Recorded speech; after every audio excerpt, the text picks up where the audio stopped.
Et bonjour à tous, c'est Atchoum et bienvenue dans cet épisode spécial sur ma chaîne.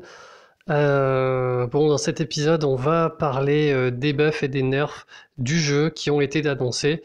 Je pensais honnêtement attendre le jour où les buffs seraient appliqués sur le jeu, donc seraient patchés pour faire la vidéo, mais bon, c'est quasiment le sujet numéro un que j'ai en ce moment sur Line et en commentaire. Je préfère faire la vidéo maintenant. Je pense que, je pense que clairement comment dire, enfin, l'annonce est fiable. Ça vient de Small Giants, je pense que enfin, ça sortira tel que ça a été annoncé. Il y aura sûrement pas de, il y aura sûrement pas de modification. Donc je vais pouvoir faire la petite vidéo où j'en parle. Déjà, Telluria, pourquoi on la nerf? Telluria, là, je vous ai montré celle que je possède, qui est, euh, qui est à emblème 16. Donc le problème de Telluria de base déjà, c'est qu'elle a trop de PV, trop de points de vie pour un héros moyen aussi impactant. En plus de ça, la classe paladin lui renforce encore sa défense, ce qui fait que souvent, dès le premier tour de jeu, puisqu'on a du mal dès le premier tour de jeu à viser ailleurs qu'au milieu, elle se retrouve avec plus de 1000 de défense. Je crois que ça va jusqu'à 1100, 1180. C'est trop. C'est clairement trop. Ensuite, on a... alors, elle fait un peu de dégâts, ça à la limite, on s'en fout, mais elle fait des sbires, du soin et la régénération de mana qui est trop importante. À la limite, là, le lien élémentaire, on s'en fout un petit peu, c'est pas ça qui la rend trop forte. Ce qui la rend trop forte, c'est que vous voyez dans les vidéos que j'ai faites sur les tanks, je disais un tank, un héros est un bon tank quand il a de l'impact sur le plus de personnes possible, que ce soit ses propres alliés ou ses propres ennemis. Là, Telluria a un impact sur tous les alliés et sur tous les ennemis. Si on compare par exemple à une Ursena, Ursena va avoir plus d'impact sur les ennemis que sur les alliés, va même quasiment avoir aucun impact, puisque finalement même le renvoi de dégâts jaunes, c'est un impact qu'il y a sur les ennemis. C'est les ennemis qui sont handicapés par ça, c'est pas les alliés qui sont buffés. Là, on a vraiment les deux. En plus de ça, les sbires sont trop tanky, le soin est trop fort. Donc, clairement, enfin moi, ça fait plusieurs fois que je le dis, hein, Telluria avait besoin d'un nerf, donc je suis content qu'il soit nerf. Maintenant, on va regarder un petit peu plus en détail ce que ça donne. Euh, on va regarder un petit peu plus. Donc, voilà, ça c'est les infos qui viennent de Small Giants. Donc de base, voilà, Telluria, on a ses stats de base, elle change pas sa résistance, elle change pas sa classe. Euh, Moi, enfin, ce que je m'étais dit, c'est qu'un bon nerf, ce serait de nerf ses stats, hein, qui sont trop fortes. Mais Small Giants a pris une autre direction en se focalisant sur la CS de Telluria.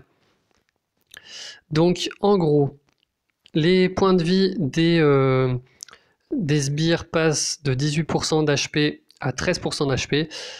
Ça, vraiment, vu qu'ils héritent en fait des points de vie du lanceur, donc de Telluria, 18%, donc quasiment 20% de 1400 points de vie, voire même de 1500 points de vie pour la mienne, voire même 1600 points de vie si on ajoute les effets des troupes. Ça fait beaucoup, beaucoup. Il suffit de diviser par 5. J'ai une calculette, je vais le faire. Ouais, si on prend 1600 divisé par 5, ça fait 320 PV. Donc on va arrondir à plutôt 280, 300, puisqu'on est à 18%, pas 20%. Vraiment un boost de 300 PV à tous ses alliés, enfin 280 PV, c'est beaucoup trop. Donc ça m'a l'air d'être un bon nerf. Ensuite, on diminue la génération de PV. Là, le nerf est assez gros. Je pense que ça va surtout nerf Telluria en attaque. Euh, Ça nerf un petit peu sa capacité à être un support multifonction. Là, clairement, le soin devient un peu anecdotique, même s'il n'est pas complètement, inutile, hein. Sachant qu'en plus on a les sbires. Voilà, maintenant on nerf un petit peu ce volet-là. Ça, je trouve que c'est aussi acceptable. Et enfin, on passe de moins 34% à moins 24% de génération de mana. Bon, très clairement, ça aussi, c'était trop fort en fait, parce que même sur un rapide, si Telluria déclenchait en début de raid, on mettait, ça handicapait de au moins 3-4 tuiles le nombre de tuiles de chargement qu'on avait à faire. C'était trop, donc moins 24, ça reste beaucoup. Attention, hein, ça reste, faudra quand même faire attention. Mais voilà, je pense que 34, effectivement, c'était trop. Surtout qu'on, j'ai eu l'impression que ça tombait enfin, ça tombait sur une tuile de trop, en fait. C'est-à-dire que quand on arrivait quasiment au chargement max de notre héros, ça arrivait souvent, en fait. Et du coup, le fait de repasser à moins 24, ça va faire globalement gagner une tuile, je pense, à peu près de chargement sur les rapides. Donc, euh, Donc ça, je trouve ça. Donc globalement, moi, je suis d'accord avec ce nerf. Je trouve que le perso était beaucoup trop fort. Alors là, je vais commencer à parler de pourquoi Telluria. Alors, est-ce que Telluria est morte? Non. Je pense que ce nerf ne tue pas Telluria. Ils ont gardé les statistiques qui sont insane pour un héros qui est moyen. Ils ont simplement, clairement, la puissance de la CS, c'était une CS qui devait être lente. Ils ont préféré garder la CS moyenne et nerf la CS, ce que je trouve finalement bien, sachant qu'en plus ils n'ont pas touché aux stats. Donc on a quand même un des personnages qui a le plus gros, les plus gros montants de défense et PV combinés du jeu. Donc pour moi ça reste un personnage qui va être utilisé en tank, qui peut être utilisé en tank. Et, euh, et donc je pense pas que ça tue le personnage, je pense que le personnage sera toujours là. C'est simplement que il fallait faire quelque chose. Small Giants se sont foutus dans la merde, hein, un peu en sortant Telluria et surtout en. Là, je pense que la bêta test a pas fait son job en fait parce que les tests en raid contre Telluria auraient dû directement se répercuter d'un point de vue des statistiques. Et je pense qu'ils ont accès aux statistiques de la bêta. C'est-à-dire que je pense que, enfin, si c'est fait comme la plupart des jeux auxquels bah, j'ai joué à côté, par exemple, normalement, ils sont capables de dire combien de pourcents de raids sont gagnés avec telle condition. Et si la condition c'est Telluria Tank, je peux vous assurer que ces derniers mois, le ratio de victoire en raid a fortement diminué contre les défenses Telluria. Et c'est uniquement dû, enfin c'est quasiment uniquement dû au perso. Euh, donc il fallait faire quelque chose, il y a une bonne moitié de la communauté qui était frustrée. Il fallait que ça change. Les personnes qui l'ont se sont empressées de l'emblémer, etc. Mais le fait qu'il n'ait pas tué le personnage, je pense que ça reste, enfin pour moi, ça reste un personnage prioritaire dans la classe paladin. Surtout que, surtout que paladin, c'est bien pour les tanks. Et par exemple, ça me fait rebondir un petit peu sur Clarissa. Donc Clarissa qui est aussi un paladin, mais Clarissa a moins de cohérence avec sa classe, on va dire. Telluria est vraiment en pleine cohérence. C'est un perso avec des stats défensives énormes et donc qui profite pleinement du bonus paladin. Ils n'ont pas changé ça et je trouve que vraiment, par exemple, s'ils passaient Telluria en barbare, là clairement ça tuait le perso. Là, ce qu'ils auraient pu faire par contre, c'est le passer en druide. Druid ça aurait pas totalement tué le perso, ça l'aurait fait rentrer en concurrence avec Vela, donc ça aurait un petit peu nerf le combo Telluria Vela. Après, il y avait trop de monde qui avait investi les emblèmes, donc je pense qu'ils pouvaient pas vraiment faire autrement que ne pas toucher à ce genre de choses. Mais voilà. Là, c'est vraiment un message à toutes les personnes qui ont Telluria et parce qu'il y en a eu beaucoup qui m'ont qui sont montés au créneau sur Line en me disant ouais, c'est des fous Soul Giants, enfin ils ont pas à faire ça, j'ai investi tout ça, machin. Non là clairement je suis pas d'accord. Un jeu comme, comme Empire and Puzzles, il faut qu'il soit un minimum équilibré. Et, du coup, enfin, ce nerf avait besoin d'être fait. il faut penser, enfin, faut penser un peu aux autres, faut aussi prendre un peu du recul, voir que les scores de guerre, ils sont passés de 6500 à 5900. Enfin, pour les équipes du top, c'est à peu près l'ordre de grandeur, hein. On est passé de 6500 de moyenne à 5900 à cause de Telluria. Euh, non, ça peut pas continuer comme ça. Ça veut dire que d'un point de vue compétitif, euh, on nous impose d'obtenir un personnage en particulier. Donc ça, je trouve que c'est pas ce que le veut, c'est pas ce que doit vouloir le jeu. Le jeu doit garder une certaine diversité. Donc je pense que dans certaines équipes qui n'ont pas forcément que des Telluria, ça va être intéressant de repasser en tant que violet, de repasser voire même en tant que jaune. Bon, j'y crois pas trop en tant que jaune, mais en tant que violet, en tout cas, ça reste viable. Je pense que le tank vert est toujours prioritaire parce que Telluria est toujours très intéressante. Donc voilà mon avis là-dessus.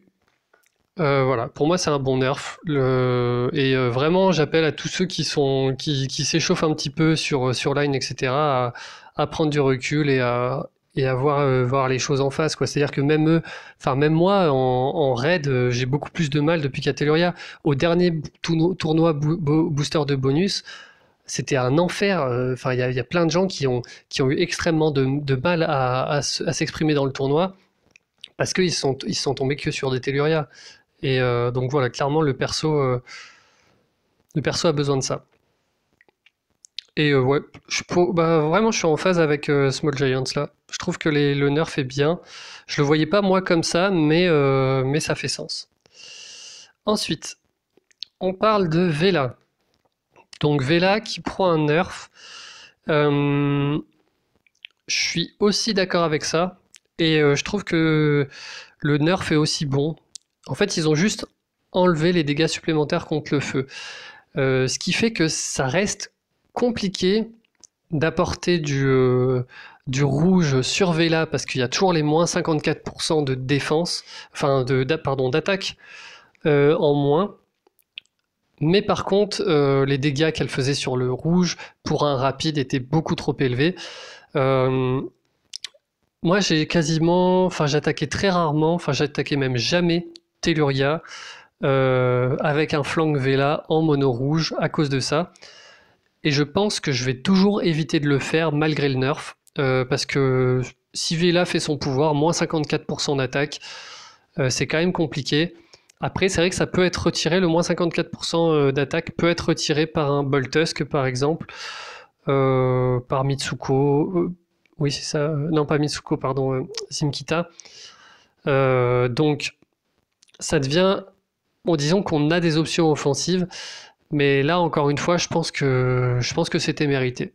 Je pense que c'était clairement mérité. Le personnage garde quand même garde beaucoup d'utilité, hein. Et pour attaquer Vela que avec des monos verts, des monos d'autres couleurs, ça enlève pas d'utilité au personnage. Ses dégâts sont quand même incroyablement forts. Elle fait des dégâts sur tout le monde avec un dot. Enfin, le dot en lui-même est assez fort. Donc clairement, non, je pense que là aussi le nerf est mérité. Euh, et pourtant, je pense que Vela. Alors peut-être que maintenant Finlay est plus prioritaire que Vela dans la défense Telluria. Finlay qui est vraiment excellent. Mais au moins, que ça va ajouter un peu de diversité à l'organisation des couleurs, etc. Peut-être que Finlay est plus fort à l'arrière, donc peut-être on va arrêter d'avoir le trio rouge, vert, bleu au centre grâce à ça, enfin dans certaines équipes. Pareil, c'est un nerf, ça a l'air de rien, mais ça va changer aussi, ça va un petit peu changer la méta. Encore une fois, c'est un nerf qui est mérité. Et ensuite, maintenant, on va parler des buffs. Alors, un buff de Margaret. Ça, je trouve que c'est un bon buff. Margaret, elle apporte un peu d'utilité, en gros, un peu d'utilité cachée en fait. Elle ajoute du dodge des CS qui dépend des dégâts des CS qu'elle va dodge. Donc, c'est un dodge, pardon, dodge ça veut dire esquiver, hein. Euh, je pense que je pense que clairement Margaret, pour être très rapide, avait besoin d'autre chose que ça. C'était pas assez pour justifier. C'était pas une CS 5 étoiles en fait simplement Margaret, hein. C'était vraiment faiblard.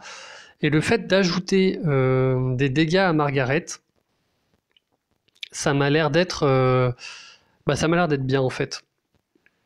Ça veut dire que ça veut dire que Margaret va être un petit cogneur très rapide. Alors pas peut-être pas aussi impactant que Clarissa, Gravemaker, ce genre de cogneurs rapides parce qu'ils ont des dots, que les dots ont beaucoup de dégâts.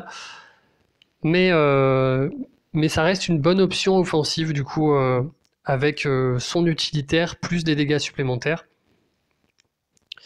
Alors ensuite, Guardian Kong qui passe de 220% de dégâts à 250. Alors clairement le perso a besoin d'un buff. Euh, alors 2 secondes, je vais juste lui remontrer sa carte, hein. Voilà, donc on est en train de parler de Gardien Gorille, hein. Euh, Gardien Gorille qui passe à 250% à tous les ennemis. Alors certes, ça fait pas mal de dégâts. Néanmoins, je pense que ce qu'il aurait fallu en fait, c'est un rebalancement de ses PV, enfin de sa défense et de son attaque. En fait, le perso est trop faible en défense. Sinon, ça pourrait presque être un bon tank rouge en fait. Avec le fait qu'il apporte un petit peu le même genre de dilemme que Ursena, en un peu moins puissant, hein, puisque 94% de défense contre la glace, c'est moins fort qu'un renvoi bête et méchant des dégâts d'une couleur. Voilà. Euh, alors, est-ce que je peux faire ça? Voilà. Donc là, on en était ici, à Margaret. Margaret, Guardian Kong. Donc je pense que Gardien Gorille, ça change rien. Ça change rien, le perso sera pas beaucoup plus joué comme ça. Après, pour ceux qui l'ont, ben c'est bien. Parce que clairement, là, je pense qu'il était trop faible. Ensuite, Gardien Chouette, ils ont augmenté son attaque et baissé sa défense. Alors là, je suis absolument pas d'accord avec ce buff. Enfin, c'est censé être un buff en fait. Parce que clairement, le perso est sous-joué, il a pas. Ouais, je sais pas. Je pense que. Donc là, je suis sur le line des Amis de l'Empire, hein, pour avoir les héros. Euh, je pense que le problème,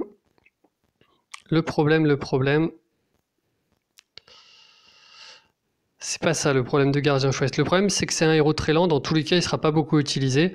Là, le fait de rajouter de l'attaque, ça va augmenter les dégâts de sa CS, hein, puisque 235% de plus, forcément, ça va l'impacter. Mais le principe du personnage, c'est que il survit et pas ses alliés. Et si ses alliés meurent et lui non, euh, il fait beaucoup de dégâts. Donc en fait, quelque part, si lui on lui enlève de la défense, il a plus de chances de se faire tuer rapidement et du coup de vraiment jamais déclencher sa CS.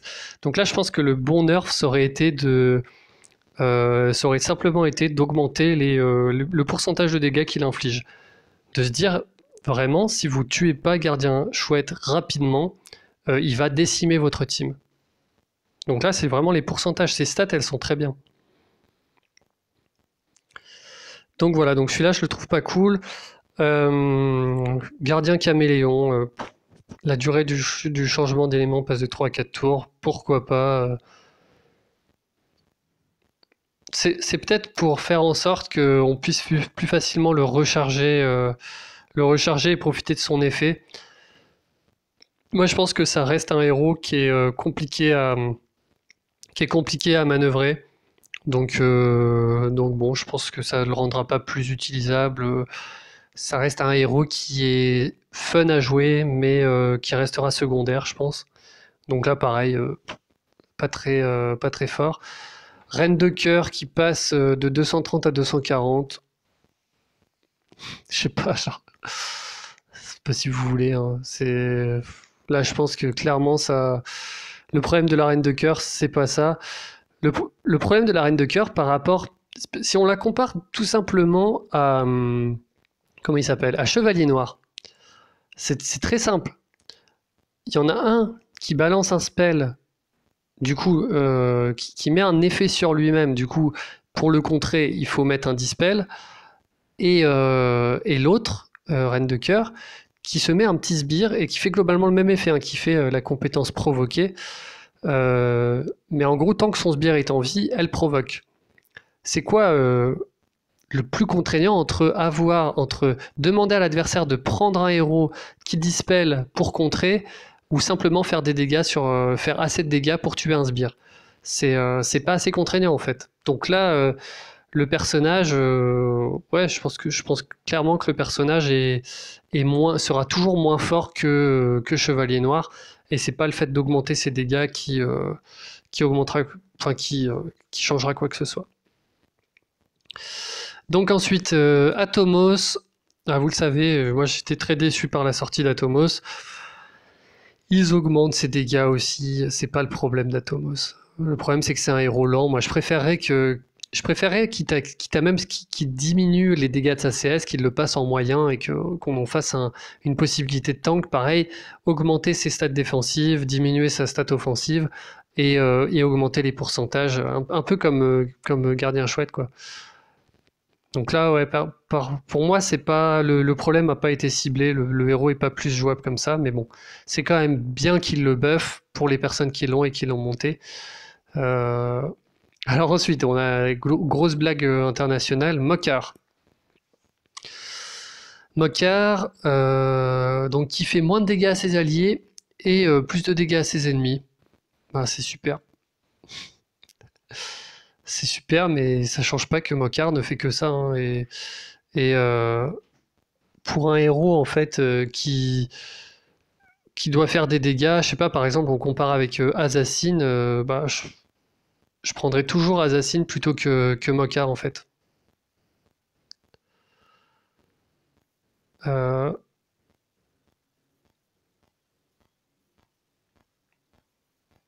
voilà, Mokar, moyen. Je sais pas, le héros est pas. Le héros, c'est sa mécanique en fait qui est pas intéressante. Enfin, pour buffer ce héros, il faudrait le rendre tout simplement. Il faudrait simplement le rendre immunisé au jaune, par exemple. Pour que vraiment l'adversaire, soit pour avoir un contre au jaune, soit, je sais pas, pour forcer, s'il est utilisé en défense, pour forcer l'adversaire à réfléchir à ce qu'il fait s'il veut partir en mono jaune dessus. Mais là, ouais, je sais pas. Je trouve que le personnage, même s'il inflige moins de dégâts à ses alliés, il inflige quand même des dégâts à ses alliés, et c'est pire, par exemple, que Assassin qui réduit la défense, hein. Ça, c'est clair. Bon, du coup, Mokar, pas suffisant pour moi. Kagan, c'est bien, ça commence à faire beaucoup de buffs, hein. Je pense que Kagan devient excellent en tournoi d'attaque de ruée, ça c'est clair. Euh, Sachant que c'est la deuxième fois qu'il se fait buff, hein. Ça fait deux. Parce qu'il y avait eu un patch l'année dernière, je crois. Alors je sais plus quand dans l'année, il y avait eu un patch qui avait déjà buff Kagan. Et là, on rebuff Kagan. Donc le héros devient presque jouable, j'ai envie de dire. Après, ça reste un lent. Mais je trouve que ça fait se poser la question maintenant, est-ce que j'ai envie de up Elena ou Kagan par exemple, sachant qu'il a des stats peut-être plus intéressantes qu'Elena.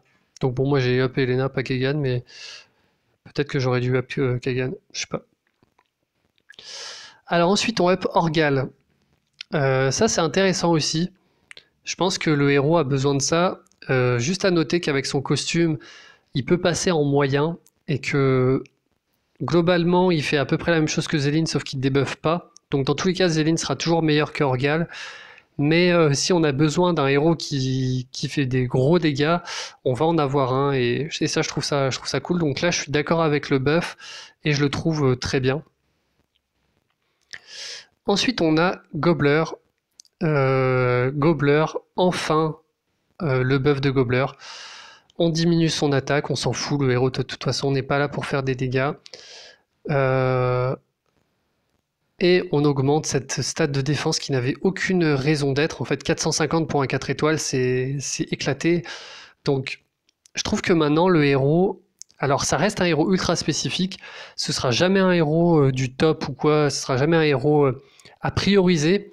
Par contre, situationnellement, on va avoir envie de l'utiliser. Et ça, je trouve ça cool. Et je trouve, ouais, la balance de stats est quasiment suffisante. Et après, en plus de ça, ils augmentent le nombre de PV qu'il octroie à l'équipe lorsqu'il tue un sbire. Donc voilà, je trouve que Gobbler devient une option intéressante. Peut-être qu'en emblème, enfin emblémé, ça peut être un contre Telluria, ça peut apporter quelque chose en tout cas. Surtout pour les enfin pour les gens qui sont à plus petit niveau. Pardon. C'est tout en fait. Ah non, c'est là, pardon. Je vais juste regarder si ce que je viens de montrer était compromettant. Bon, c'est bon, tout va bien. Enfin, alors, Lancelot. Lancelot, je pense qu'il en faut plus pour le buff. Je pense qu'il devrait vraiment... il devrait vraiment y aller sur Lancelot. Enfin, 250, 265, 15% de plus, ça fait rien. Ça fait vraiment pas beaucoup, quoi. Pourquoi ils le mettent pas, ils lui mettent pas un bon gros 300% et que il est moyen, il est pas rapide. Donc je comprends pas pourquoi ils y vont avec autant de pincettes en fait sur Lancelot.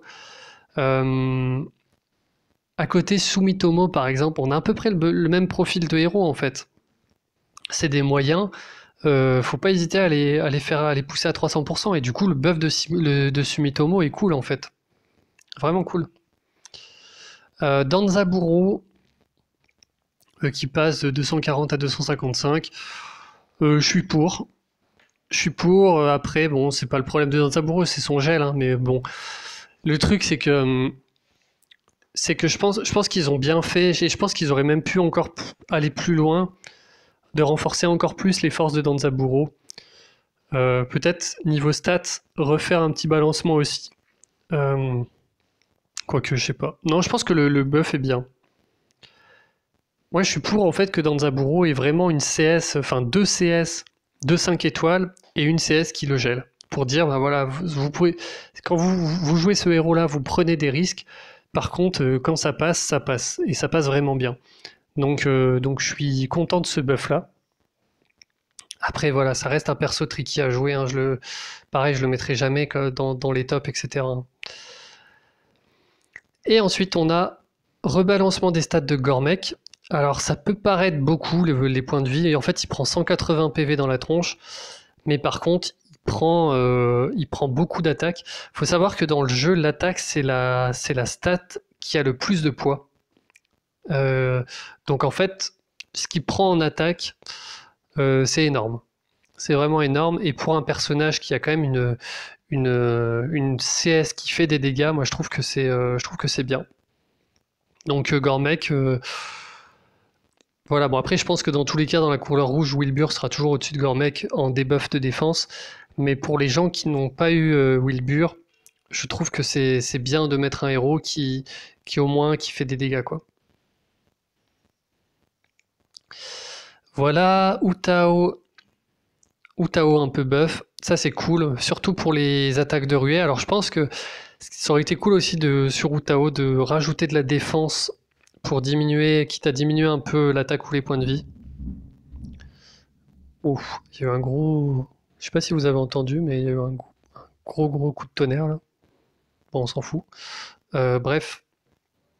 Ouais, donc Utao avait besoin de ça. Et voilà, je pense avec les stats, ça aurait été encore plus intéressant. Ça aurait été plus intéressant, ouais. Mais bon, moi, ouais, je pense que pour l'attaque de ruée, ça devient intéressant de mettre Utao tank.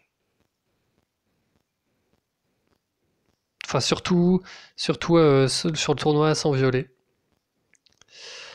Et ensuite, alors on a une modification d'un héros qui n'est pas encore sorti, je crois. Donc, donc bon. La vague de dégâts. Ouais, bon, ça, je sais pas trop. Donc voilà. C'était mon avis à chaud. Donc, sur les buffs et les nerfs, là. Moi, globalement, je vous dis, je suis content de ça. Je trouve que c'est légitime. Il y a quelques persos qu'on va peut-être revoir plus souvent. Je pense notamment à Kagan. Kagan qui peut être quand même une bonne option maintenant. Bon, il y a d'autres buffs. En fait, je suis plus content des nerfs que des buffs. Je trouve que vraiment nerf Telluria, nerf Vela, le jeu en avait besoin.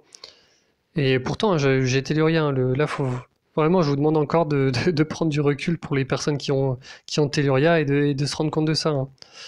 Mais, euh, mais voilà, je pense que le perso restera joué, la méta restera verte pendant un moment, et jusqu'à ce qu'il y ait mieux. Et, et Vela aussi avait besoin d'un petit quelque chose, donc c'est cool. Après, ouais, pour les buffs, je suis un petit peu plus sceptique. Il y en a certains qui sont, en fait, je pense qu'ils ont bien ciblé les personnages qui avaient besoin d'être buffs, mais ils n'ont pas forcément ciblé correctement la manière de les buff de manière juste. Donc, euh, donc ça, je trouve ça un petit peu dommage. Euh, pour tous ceux là qui regardent la vidéo jusqu'au bout, merci en tout cas d'avoir regardé la vidéo jusqu'au bout, c'est cool.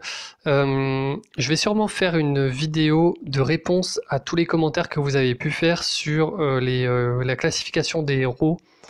Donc je vous invite, si vous n'avez pas laissé de commentaires et que bah, vous hésitiez ou quoi, bah, si vous voulez que j'en parle dans ma vidéo, bah, n'hésitez pas à aller poser donc, sur l'épisode 71, 72 et 73, poster un petit commentaire.